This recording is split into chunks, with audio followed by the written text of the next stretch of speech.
My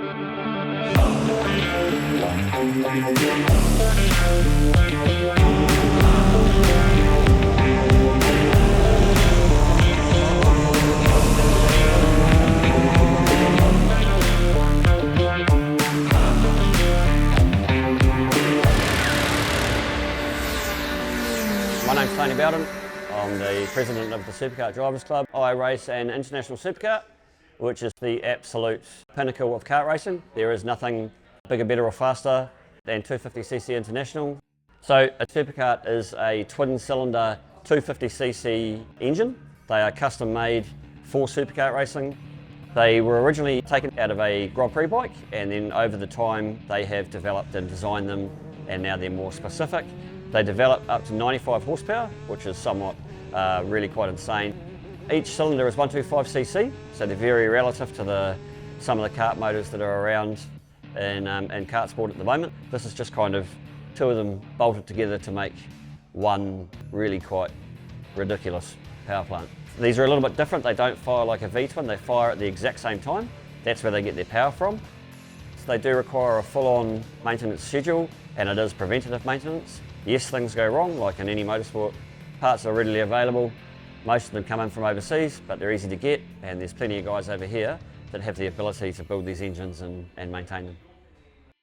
This particular model is an Anderson. It has two radiators. One is in the rear and one is in the side. So it's got its own water-propelled cooling system.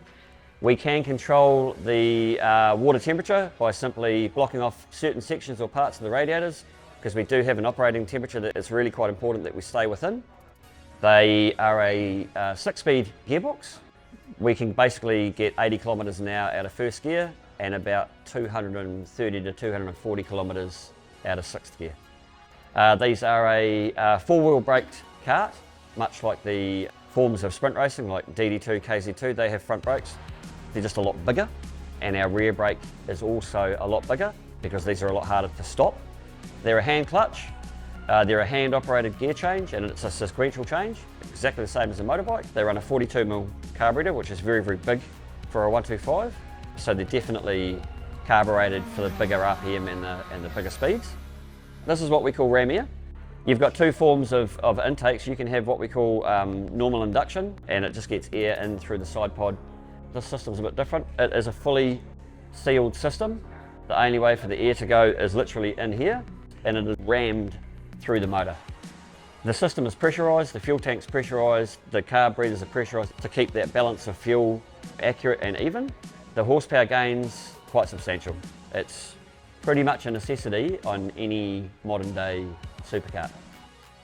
So with the international class, we still run what they call an open class, which means we're open to any type of tyre, any type of brakes, but we do still have rules.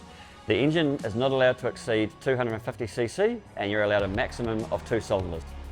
That's one way to control people coming in and just bolting on far too much horsepower and making them dangerous. We do have rules over the width, the height and the length that we're allowed, and these are all spelled out in the rulebook.